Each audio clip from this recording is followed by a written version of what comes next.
are the foundation of a just society, guaranteeing dignity, equality, and freedom for all individuals. Good morning, good afternoon, good evening, as per the time zone you're watching this video. We have our eminent personality, one of the human rights champion, Dr. Adityanjee with us. Namaskar, Dr. Adityan Sarji. How are you? Welcome to our Namaskar. show. Thank you very much indeed, Dr. Mishra. Pleased to be here. Yeah, it's our privilege to welcome you along with our viewers. I am the host, Dr. Sumant Mishra, and we welcome you on our Positive India show, Aapka Dr. Bhaiya. And we are so privileged and glad to welcome Dr. Adityan Sarji, who is a psychiatrist from All India Institute of Medical Sciences, New Delhi, the reputed one, and now in Cleveland, Ohio. Dr. Adityanjee is a strongly passionate, patriotic, and a staunch nationalist, and has been instrumental in developing several platforms, including the Cultural Council for Strategic Affairs, CSA, and the International Commission for Human Rights and Religious Freedom, ICHRRF. Sir, we welcome you again on our show, and on behalf of all the viewers, we are privileged to have you, and thank you very much for your precious time. It's my pleasure Namaskar, to sir. be on your platform, Dr. Mishra. Sir, straight away, coming to the questions, how was your journey from AIMS, All India Institute of Medical Sciences, the prestigious institute in India, to USA? Well, it has been an eventful journey. I studied at AIMS. I not only did my MBBS, I also completed my MD in psychiatry. And then I took a very circuitous route. I got a lecturership job in University of Malaya in Kuala Lumpur, Malaysia. So I went to teach in that university, and while I was teaching there, I got an offer from Institute of Psychiatry in London, UK, to do a specialist course in drug and alcohol dependence. So I moved to UK, and then I completed membership of Royal College of Psychiatrists and, the membership examination. And subsequently in 1991, I went to US. So initially, while I was in US, I was in academia, working in academic setup in several universities, working on schizophrenia research and things like that. But after a while, I had my other interests.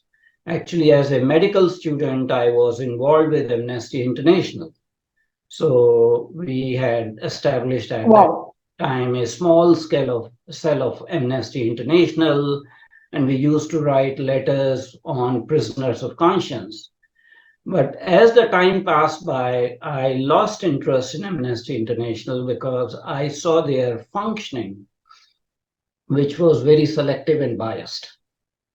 So I stopped working for them, and I had other strategic interests, so I started working on these platforms. And then 2.5 years ago, after talking to a lot of like-minded individuals, we registered International Commission for Human Rights and Religious Freedom in United States as a non-profit organization. It's what we call 501c3 organization, which means it's tax exempt, and it does not do any political activity, but it does, awareness of human rights. So since its inception, ICHRRF has been very, very active. We conduct special hearings on human rights violations. We have guest lectures as part of the Speaking Up series. Excellent. It's a monthly lecture. We also started a fellowship training program in human rights to teach and train and prepare next generation of leaders in the field of human rights. We believe that human rights are not selective, and they should not be just invoked related to certain specific set of people. They should be universal, and especially we care about more pluralistic traditions and indigenous populations. So we are willing to speak for people for whom no one speaks. We speak for indigenous communities' rights. We, took up the cause of Kashmiri Hindu Pandits. We did a special hearing. To interrupt, if you don't mind. Sure. Here, I would like to interrupt you. Your organization is one of the first to recognize the Kashmiri Hindu genocide. I was coming to this question, but you are already ahead. You already answered many of the questions, like how the concept of CSA or ICHRRF originated. You being a founder member and very important instrument in founding these two organizations. You already partially answered ICHRRF. How about CSA? This the second Council for Strategic Affairs. So How did you? I have been somewhat aware of international relations, although I trained as a medical doctor at All India Institute. I had interest in international relations, and that interest continued over a period of time. So while I was in United States in around 2005, 2006, in one of the visits to India, I talked to a few people and discussed this concept. At that time, we registered actually CSA under 1860 Indian Societies Act. So we registered in India initially, but because of the distance and other things, the people who were part of the team, they kind of lost interest and all. It did not fructify into a major effort. I still use the banner of CSA to attend meetings, to write articles. I used to write at that time articles on strategic affairs, and they have been published on various websites and things like that. We started doing, more organized activities in United States without being registered in United States. So we did a symposium, a 3-hour-long symposium in 2019 on Jammu and Kashmir, the way forward, in which we had 6-7 speakers. And after that, we decided that we need to do some activities on a regular basis. So we started doing a roundtable discussion on a topic of interest, contemporary interest, in which we invite several experts and Excellent. discuss a particular topic. And then we have a distinguished lecture series in which we invite a domain expert who will come and discuss a particular topic. So I'll give you an example. Like a couple of days ago, we invited Ambassador Professor J.N. Mishra from Global Jindal University in Sonipat, Haryana, and he gave a lecture on strategic challenges for Vietnam, the Indo-Pacific realities. Similarly, we have roundtable discussions, and we have started another feature, strategically speaking, with Dr. Adityanjee. So we have recorded 3 episodes. The last episode was with Professor Salvatore Babanis from Australia, who talked about India-US relationship. So now we are a thriving organization. We are registered as a nonprofit in United States, again as a 501c3 organization, which means nonprofit. We don't partake in local politics. We just discuss international relations and strategic studies. We have started our training fellowship program in strategic studies. So we was a remote training fellow, a very active political science student from St. Xavier College in Kolkata, India. And we have been actually prospering as far as organization is concerned. We have our website, we have a YouTube channel, all our programs are recorded. They are available as a resource material. We have had very, very important and very well-known personalities who come on our platform and either participate in, roundtable discussions or in, guest lectures. So we are doing a good job, actually. Excellent. Now coming to the next topic, we were talking about the youth icons. You being one of the youth icons for the nationalist students, youth of India, they all find resonance with your activities, especially the theme of forgotten genocides of the world. How do you say about that? So I want the youth of India to be aware about motivated and biased organizations that you use the concept of human rights in a very extreme manner. At ICHRRF, we say that human rights need to be seen in the context, and it's not human rights alone of an individual. We have a different narrative and a different perspective. So we say that there's a diamond of humanity. So there are human rights, there are human duties, there are human responsibilities, and lastly, there's this concept of human dignity. We cannot just sacrifice human dignity at the altar of individual human rights, because human beings are social beings. We don't live in isolation. No individual lives in isolation. We live in families, we live in societies, we live in cities, we live in villages, and we live in nations. So rights of an individual cannot stump the rights of other stakeholders. So we need to have a much more balanced viewpoint. And we cannot be selectively concerned about one or two sects and their rights only. If it is your right to convert an innocent person by fraud and deception, that is ethically, morally, and by any yardsticks, not wrong. If your right to practice your religion involves killing of another human being, then we are not with you. If you think that, you have a superior existence and you are not able to tolerate and accept the humanity of other human beings, spirituality of other human beings, then we would not agree with that. You may consider that as your absolute individual right to propagate your religion, but we need to see it in more dignified concept. We don't want you to either buy the allegiance of vulnerable populations, and we also don't want you to, oppress, use force or duress to convert other populations. We think that human society worldwide is a pluralistic society, and there is a space for everyone. In our own scriptures in Sanatana, it is stated, Ekam Sat Vipra Bahuda Vadanti. There's only one truth, there's only one, the supreme being, but the paths are different. And we need to understand that the paths may be different. So as far as genocides are concerned, again, we just don't want to focus on one genocide.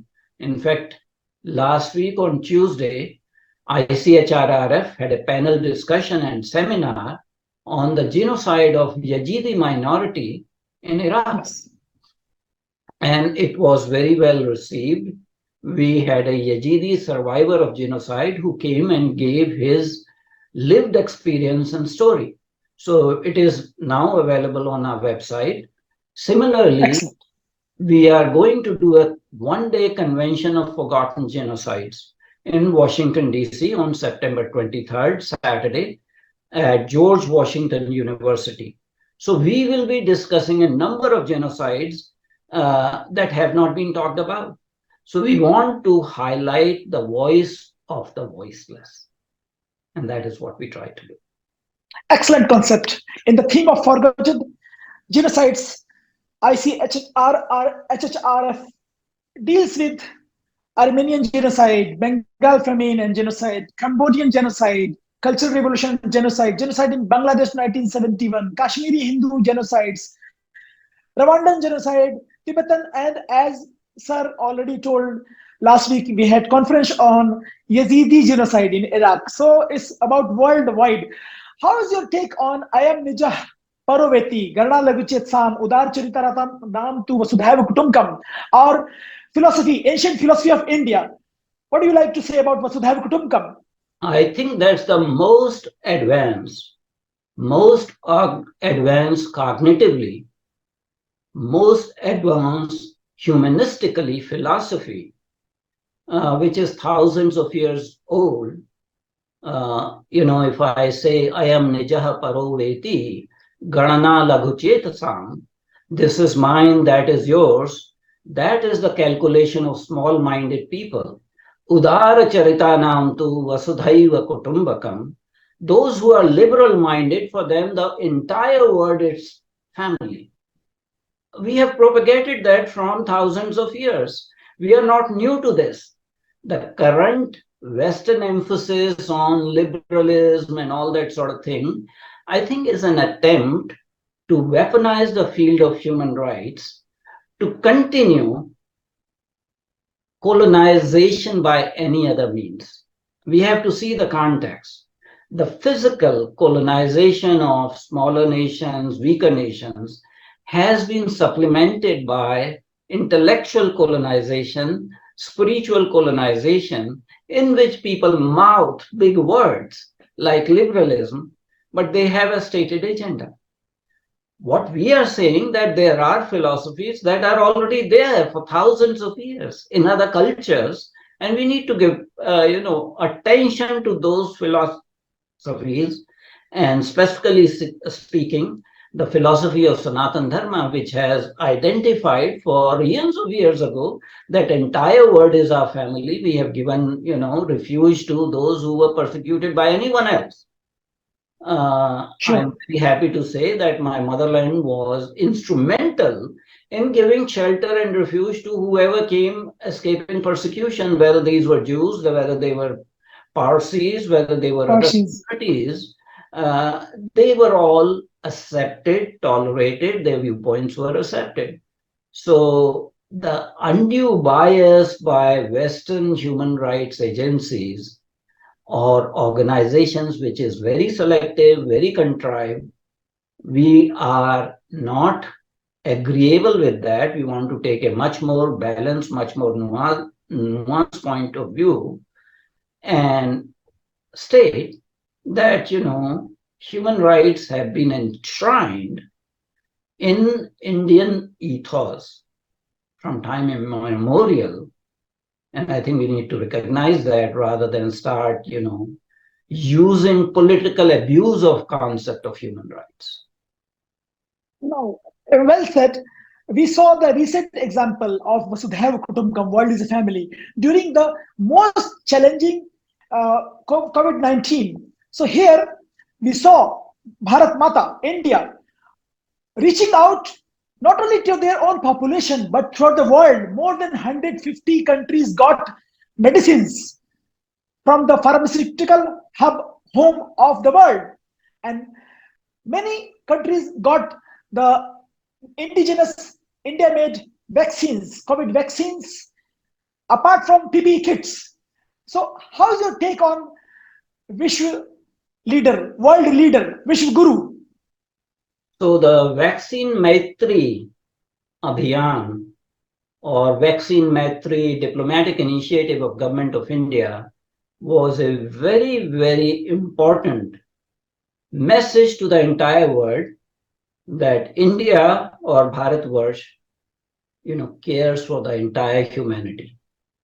We suffered, we had shortages domestically, but we did not hesitate from our duty of providing vaccines to, some of the smaller countries. And I must say, I've seen videos of Prime Minister of one of the, West Indian countries, Jamaica or Barbados, thanking Government of India.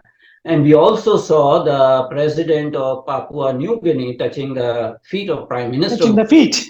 Because of, India giving the vaccines. Now, what were the other alternatives at that point in time? I will tell you, because I live in the West. Johnson & Johnson was negotiating a vaccine deal with a country called Argentina.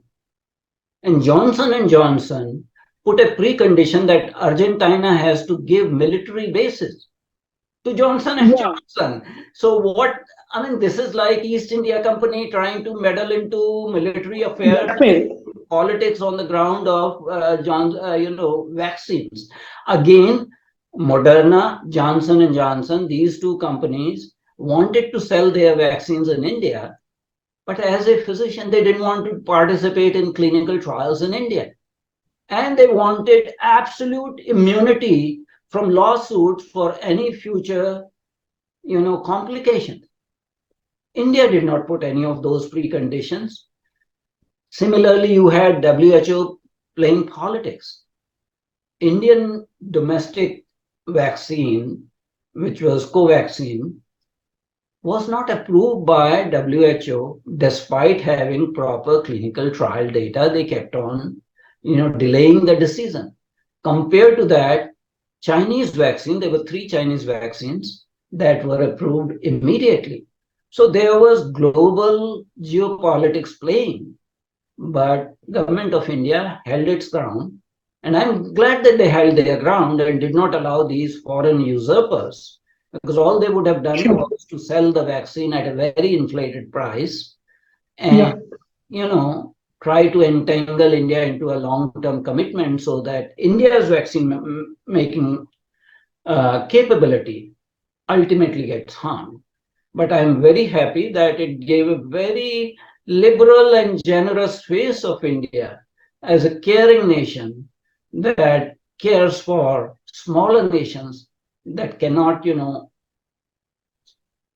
with the challenge of this global pandemic of, I won't say COVID-19, I'll say Wuhan virus. So it was very, very clear that India did the right thing despite domestic opposition that was in cahoots with the international forces. So well said, excellent. This reminds me of first week of February 2021, when one of the vaccines indigenously made in India came to Kuwait to be distributed here. Kuwait government bought it from Indian government, and then on the plane on which it came, it was written Sarve Bhavantu Sukhina. So this is another age-old philosophy of India. Sarve Bhavantu Sukhina, Sarve Santu Niramaya. May all be happy and may all be disease-free. Sarve Bhadrani Pashyantu Ma Kaschit Bhag Bhavet. Complete, right. So we talk about survey means whole, irrespective of caste, creed, region, religion. That is the difference between Indian philosophy, ancient, the oldest, the most complete philosophy, Sanatan Dharma, as you say. So over to you, sir. So yes, that goes on to prove that India is truly a world leader or world guru, if not economically or militarily, at least intellectually. At this point in time, India has regained its lost glory, and we have lived by example. We are not just preaching, we are living by example. We are, giving the example how it can be done, how we can serve the entire humanity without having narrow, geopolitical calculations. Government of India's, sort of vaccine Maitri Abhiyan proved to the entire world, because it was not just for India. I'll give you an example. In the second wave, United States had the AstraZeneca vaccine, 60 million doses. And United States did not have the FDA approval for use of the, AstraZeneca vaccine. But for narrow geopolitical and domestic calculations, they did not transfer those vaccines during the second wave of COVID to India. In fact, United States invoked the Defense Production Act to not even supply the vaccine constituents and certain raw materials to the government of India at that point in time, although they were professing the, friendship and alliance of Quad and this and that. So I think you have to not go by the rhetoric. You have to go by the example, actual example, what other nations are doing. And I think in that sense, India led by example, led by leadership, by sacrificing domestic national interests, and came to the rescue of the entire humanity in a pandemic which was probably engineered in a lab for biological warfare. So now coming to your another baby organization, you are the engineers of that, CSA, Council for Strategic Affairs. CSA condemns terrorism, aims to contribute towards world peace and prosperity. So you are applying the same Indian philosophy, age-old, ancient, proven philosophy for the world peace and prosperity. Indeed, because unless we have discussions about international relations and strategic issues, we will continue to have an environment when wrong international moves can lead to warlike situation. You know, we have seen what happened during the Gulf Wars, you know, especially the second Gulf War, which invoked actually weapons of mass destruction and led to a war that was devastating for the local population. You know, Iraqi children, nobody counts how many of them died. And ultimately, there were no weapons of mass destruction found there.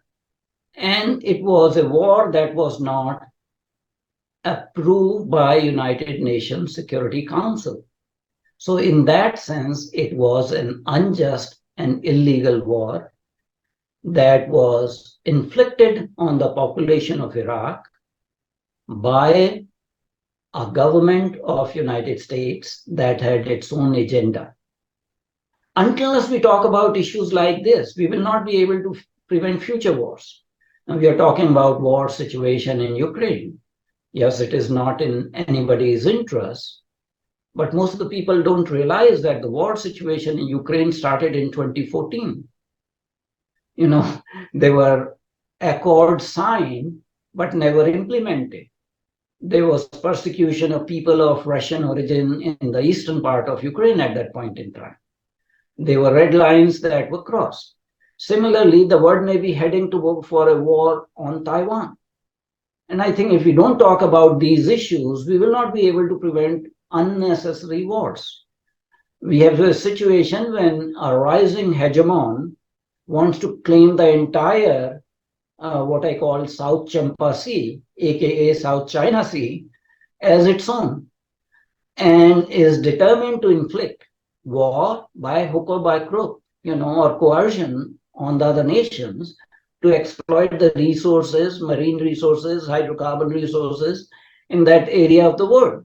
So if you don't talk about these things, we will not raise the level of awareness and we will not be able to take rightful, meaningful international action. So discussion about strategic issues and international affairs is very, very important, again, for the well-being of entire humanity. Because whenever you have warlike situation, and especially an unjust war, when the sole aim is to capture all the resources and be the dominant world power, I think there is a problem. And we discuss issues like that we will condemn terrorism, we will condemn unjust wars, and we'll discuss on our platform. So that is what we intend to do. Sir, final, I understand your time is very precious, crucial, and you have other meetings. Before we leave our viewers, a final entity, I'll just only say first stanza from the Subhashitani. Vidya dadati vinyam, vinyat yati patratam, patratvat dhanam apnoti, dhanat dharmam tato sukham. And there cannot be better message as a parting message that for the happiness. Yes. Parting message for the viewers based on this about education. What do you have to say to our viewers, please? I think that is very pertinent message. I will supplement this message by saying, you know, education for the youth is the most important asset. There's also a saying, Swadeshe pujyate raja, vidwan sarvatra pujyate. And the full thing is Swagrahe pujyate murkha, Swagrame pujyate prabhu, Swadeshe pujyate raja, vidwan sarvatra pujyate. Why Indian professionals are acceptable all over the world? Because of their education, because of their technical skills. They may not be princes, they may not be sheikhs, they may not be lords, they may not be chamberlains, but they are highly competent technical professionals, and they are respected, they are admired all over the world. That's why, multiple multinationals are now headed by Indians or people of Indian origin because they value education. So my parting message to the youth of India is, whatever you may do, don't neglect your education, because it will be an eternal asset for you wherever you go. And the duty towards the nation. I perfectly agree. Thank you, Sarji. Thank you very much for your precious time and enlightening our viewers. बहुत बहुत धन्यवाद. Namaskar. Namaskar. It was a pleasure, Dr. Mishra, to be on your platform, and I'll be happy to come back again whenever we have time and discuss contemporary issues. Thank you very much. Privileged. Thank you. We will be privileged, and thank you very much, and have a nice time. We'll be in touch. Oh, Namaskar. Namaskar.